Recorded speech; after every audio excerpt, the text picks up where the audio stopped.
The rain pounded the windshield of John Kennedy's old pickup truck, blurring the neon glow of the gas station ahead. It was late, the kind of late where the world feels too quiet, and the weight of a long day clings to your bones. John, a 42-year-old mechanic with calloused hands and a heart softened by years of loss, was just trying to get home after a double shift. But something about the flickering lights of the gas station pulled him in, an instinct he couldn't shake. What he saw inside would change his life and hers forever. Inside the station, behind the counter, stood a young woman, visibly pregnant, her face etched with exhaustion. Her name tag read Lila, and her eyes, though kind, carried a heaviness that spoke of sleepless nights and relentless worry. She moved slowly, restocking shelves with a quiet determination, her hands trembling slightly as she lifted a crate of soda cans. John watched her for a moment, unnoticed, as she paused to rub her lower back, wincing. The store was empty except for the hum of the fluorescent lights and the distant patter of rain. He didn't know her story, but he knew struggle when he saw it.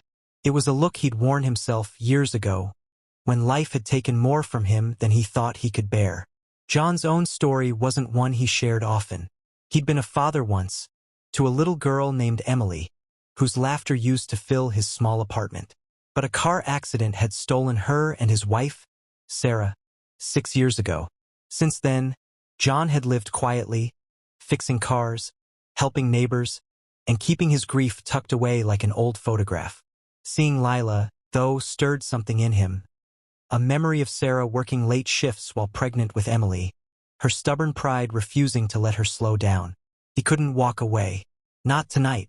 He stepped inside, the bell above the door jingling softly. Lila looked up, offering a tired smile. "Evening," she said, her voice warm but strained. "Just gas? Or you need something else?" John glanced around, grabbing a pack of gum he didn't need, just to have a reason to linger. "Rough night to be working," he said, keeping his tone light. Lila shrugged, ringing up the gum. "Gotta keep the lights on," she replied, her smile fading. There was a pause, and John noticed the way her hands fidgeted, the faint worry lines creasing her forehead. He wanted to ask more, but he wasn't one to pry. Instead, he paid, tipped his cap, and headed back to his truck, the image of Lila's tired eyes burning in his mind. The next day, John found himself driving back to the gas station. He didn't need gas or snacks, but he needed to know more. Lila was there again, this time wiping down the counter with a rag that looked as worn as she did. The station was busier now, a few truckers and locals passing through, but Lila seemed to carry the weight of the place alone. John bought a coffee and lingered, striking up small talk. Over the next few visits, he pieced together her story. Lila was 28, 7 months pregnant, and working double shifts to save for her baby. Her partner had left when he found out she was pregnant, and her family was halfway across the country. The gas station job was all she had, but the long hours were taking a toll. Her due date was looming, and she had no one to lean on. John couldn't stop thinking about her. He saw Emily in the way Lila's eyes lit up when she talked about her unborn child, a boy she planned to name Noah. He saw Sarah in her stubborn refusal to ask for help. One night, after watching Lila struggle to lift a heavy box of supplies, John made a decision. He wasn't rich. His mechanic's salary barely covered his own bills, but he had time, skills, and a heart that still had room to give. The next morning, he showed up at the gas station with a plan. "Lila," he said, catching her during a quiet moment, "I know you don't know me well, but I want to help. I'm a mechanic, and I've got some friends who owe me favors. Let me fix up your car, no charge. And if you need anything else, groceries, a ride to the doctor, just say the word." Lila froze, her eyes narrowing with suspicion. She'd learned to be wary of kindness. It often came with strings. "Why would you do that?" she asked, her voice sharp but trembling. John hesitated, then told her about Emily and Sarah, his voice steady but thick with emotion. "I couldn't help them," he said, "but I can help you." No strings. I promesa. Lila didn't say yes right away. Trust didn't come easy, not after everything she'd been through. But over the next week, John proved he meant it. He fixed her car, an old sedan that coughed and rattled, making it run smoother than it had in years. He dropped off a bag of groceries one evening, claiming they were extras from his pantry.